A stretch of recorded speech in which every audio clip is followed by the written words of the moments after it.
Karibu asubuhi ya tarehe 10 mwezi wa 3 mwaka 2025. Ripoti zinatokea Msimbazi, makao makuu ya klabu ya Simba. Mimi nimeamka zangu hapa na wazee kujadili yale ambayo yalijiri kuanzia Machi 7 mwaka 2025 mpaka leo tarehe 10, huku siku moja kabla ya kuamkia leo kwa maana ya tarehe 9. Imetoka taarifa kwa umma nyingine kutoka kwa klabu ya Young Africans mara baada ya bodi yake kukutana chini ya rais wa klabu hiyo Young Africans Engineer Hersi Said. Menivuta hapa kwa sababu wao wanazitaka alama tatu na wanataka kama ambavyo wamedai kamati ya kutokana na mfululizo wa uvunjifu wa kushindwa kusimamia kanuni za ligi kuu. Klabu ya Yanga imekosa imani na kamati ya uendeshaji wa ligi kuu chini ya mwenyekiti wake Steven Mguto pamoja na katibu wake Almasi Kasongo. Hivyo tunaliomba shirikisho la mpira wa miguu TFF kuivunja kamati hiyo na kuteua viongozi wengine waadilifu na wenye nia njema kwa maslahi mapana ya mpira wetu. Sasa mimi nipo kwa wazee hapa kutaka kusikia maoni yao ni yapi juu ya hiki ambacho kinaendelea hivi sasa, lakini timu ya Simba Sports kufika uwanjani siku ya mchezo na mchezo wenyewe kuhairishwa. Nipo na mzee Ramadhani, hali yako iko vipi mzee wangu? Alhamdulillah, namshukuru Allah. Uko vizuri? Namshukuru Allah. Yamejili mengi.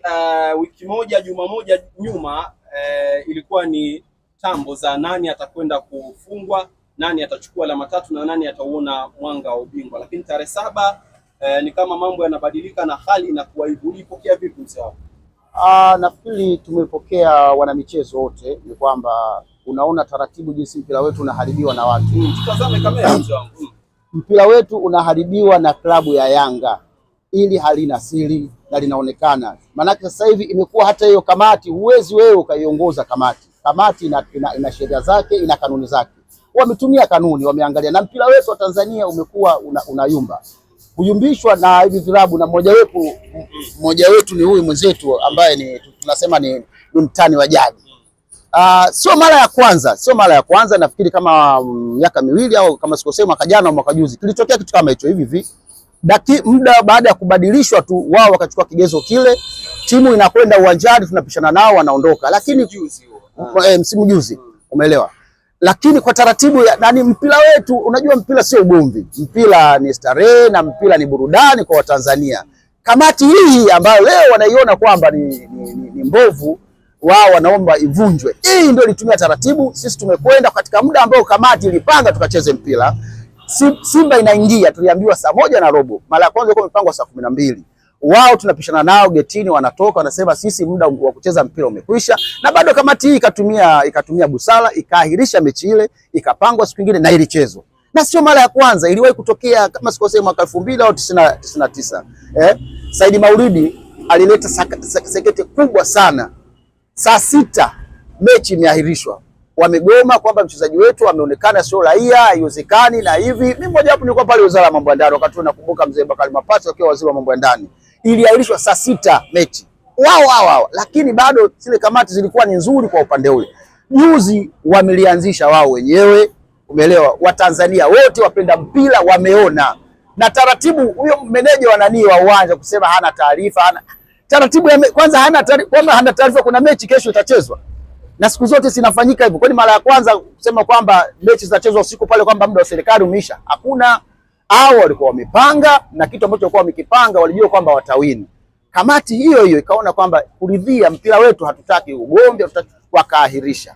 Kwa hiyo Simba sio kama haikwenda kwenye nani. Kama wangesimamia msimamo Simba tungeangalia itakuwaje, lakini kamati ikaona kitendo kile mwaka juzi kilifanyika. Hapana, mechi imeahirishwa. Na ndio maana hakukuwa na mtu yoyote pale, wamepeleka timu. Wale walienda labda kutembea.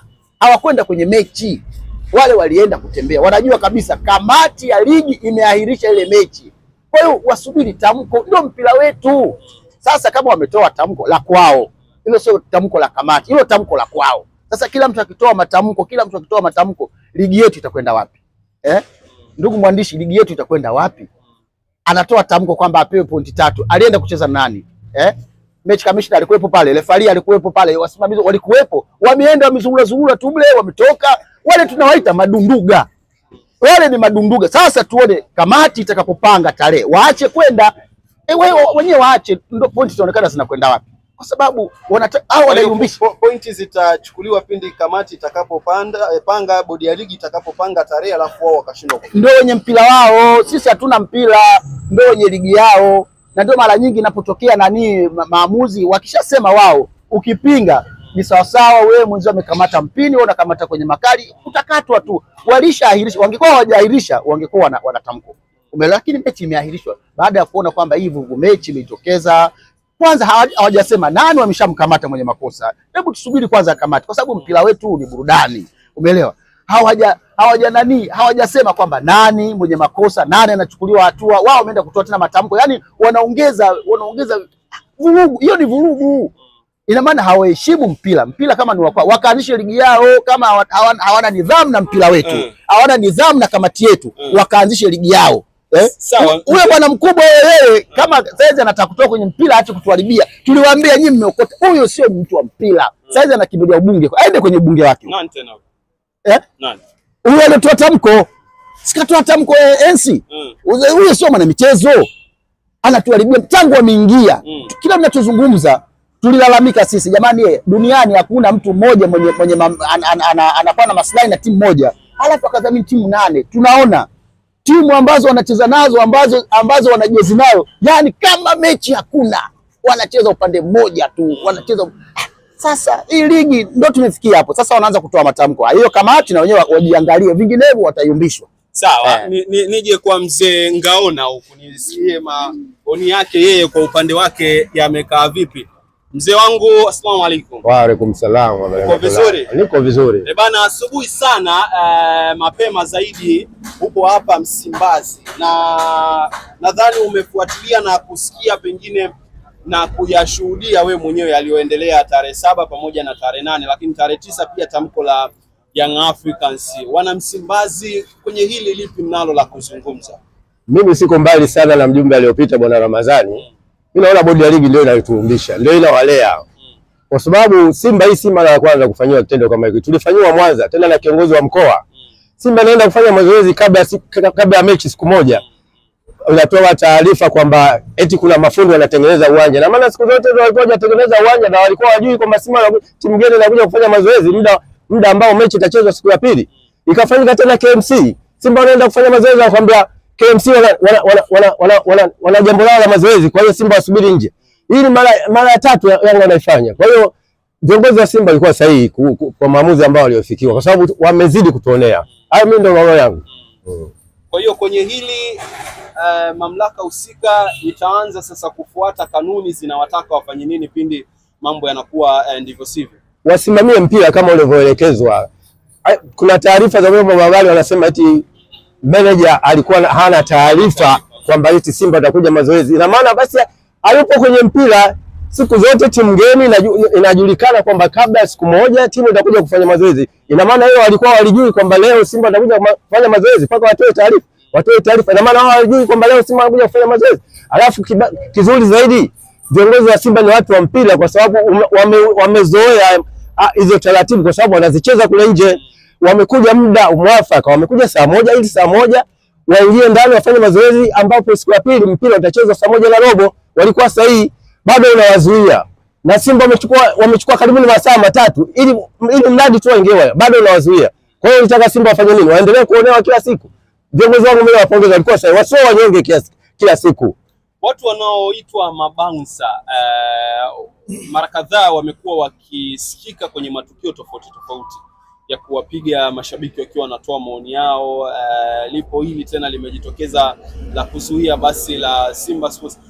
Hawa watu ni kwamba mamlaka haisikii yale yanayoyafanya au mashtaka hayafiki kwenye vyombo husika ili kuchukuliwa hatua. Mimi kwa mawazo yangu naona kamati au wahusika wa mpira na mabausa yale lao moja, kwa sababu mabausa hawana uwezo wa kuzuia. Kwa sababu ule uwanja sio kwao. Mamlaka kuizuia Simba wanaipata wapi kama sio maelekezo? Nafikiri walielekezwa kwamba wakija Simba wazuieni, sisi tuko nyumba yenu. Hayo ndio mawazo yangu. Kwa sababu hawana uwezo wa kuizuia Simba. Ule uwanja sio Yanga. Kwa nini waizuie Simba kufanya mazoezi? Kwa hiyo wale wanafuata utaratibu wanaopewa. Wamepewa utaratibu, ndio maana alikuwa na nguvu. Okay. manake kwamba fanyeni hivi. Sisi tuko nyuma yenu wewe. Kuna mabosi ambao wapo nyuma yao. Ndio. Mzee Ngaona, kwa jinsi ambavyo mambo yamekwenda, jana nimeliona basi la Young Africans likienda Bunju. Kila mmoja ameeleza kwa namna ambavyo anaona. Wapo ambao wametafsiri ni utani, wapo ambao wameona kwamba ni kukosa uweledi, kuweka mafuta na kwenda Bunju. Ninyi mnalitafsiri vipi? Sisi taratibu ni uvunjishi wa amani tu, kwa sababu wao walikuwa wanatafuta Simba wapambane nao ili tutengeneze ugomvi. Sisi hatuna ugomvi na Yanga, sisi naona ni watani wetu, tuko kwenye mpira, sio kupigana nao. Kama wanatafuta mapigano basi waombe wanajeshi wakasaidie mapigano ya Sudani huko na Msumbiji. Au mabounce. Lakini Simba haikujisajili kwenye mambo ya ugomvi. Yaani nguvu kazi yao ikasaidia kuweka amani kwenye nini Msumbiji, Sudan. Sio kwenye mpira. Kongo.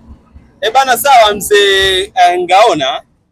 Ndugu yangu hapa nipo naye mzee Robi Moshi ambaye ni mwenyekiti wa hapa Msimbazi.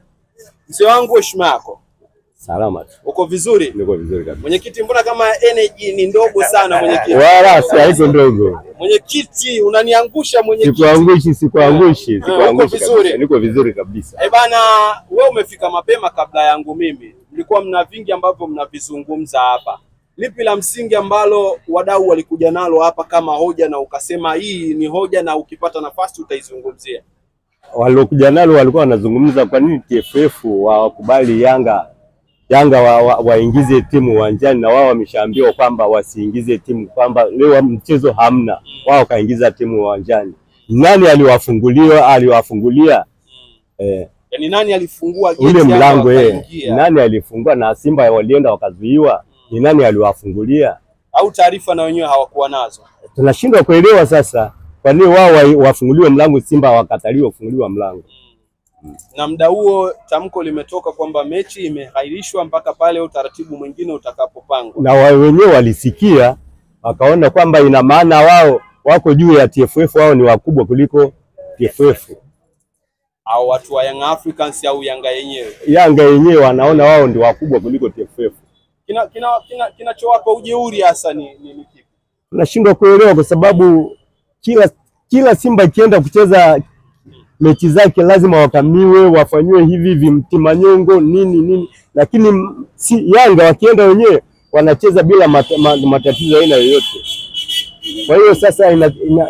Kwa hiyo sasa Simba imechoka, ndio maana wakaamua kabisa wajitoe moja kwa moja, wasiende wakacheze hiyo mechi. Nini kinachoipa Young Africans nguvu hiyo ya ninyi kuona kwamba wao wapo juu ya mamlaka? Naona kuna mtu anayemtegemea, vinginevyo sidhani kama ungeweza kufanya namna ile. Kuna mtu ambaye wanamtegemea. Sawa.